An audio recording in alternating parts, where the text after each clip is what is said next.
তবে এই প্রকল্প যেটা টাইট করে দিই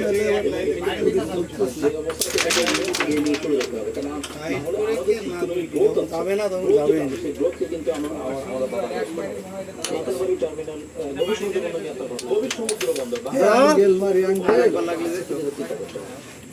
আমি সিনিয়র ভাইস প্রেসিডেন্ট, আমি বিসিসিআই শিপিং এন্ড স্ট্যান্ডিং কমিটির চেয়ারম্যান। এই যে টার্মিনাল করা এই টার্মিনাল আমি কিন্তু ছিলাম, আমি চট্টগ্রাম বন্দরের সাথে একটা মতভাবে জড়িত ছিলাম। এটা কোনো প্ল্যান ছাড়াই এটা মনে হচ্ছে ওখানে পোর্ট তৈরি করতে হবে, কিন্তু ওইটা কারণ হচ্ছে আমি গুটি একটু পাতলা হলে মানে আরো ভালো হতো। বাংলাদেশ হচ্ছে আসে কোথা থেকে আসছে, এখান থেকে আসে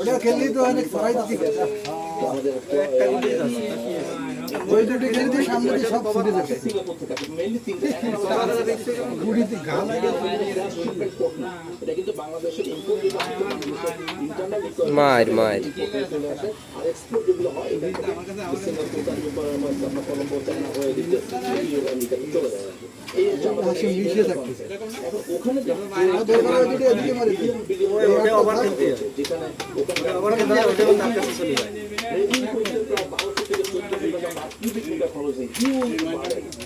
এই যে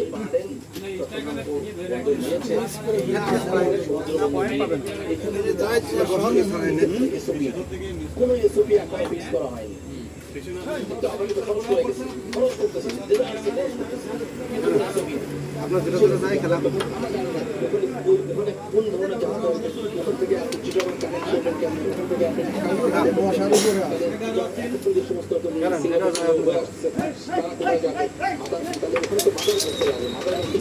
বাংলাদেশের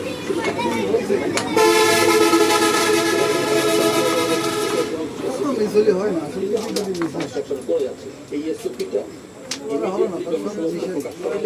যে মাতারবাড়ি সমুদ্র বন্দরটার অপারেশন মোড অফ অপারেশন কি হবে, এটা বিজনেস ব্যাংকদেরকে নিয়ে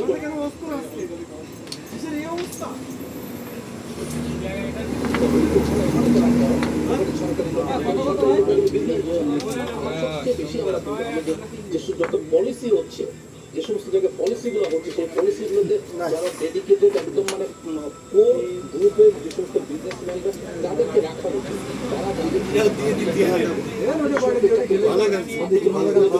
আপনি তো মনে করেন এটা ভালো না এটা ভালো, আপনি কিন্তু বুঝতে পারবেন ভাই মাইরে গুলো খুব সুন্দর খেলতে। ভাই আপনার খেলা ভিডিও করছে নাকি? ওরে বাবা, এই যে ক্যামেরায় ধরা পড়েনি যে লাইটটা নিয়ে গেল কোটা গ্যাস লাইট রাস্তা কি বলবো।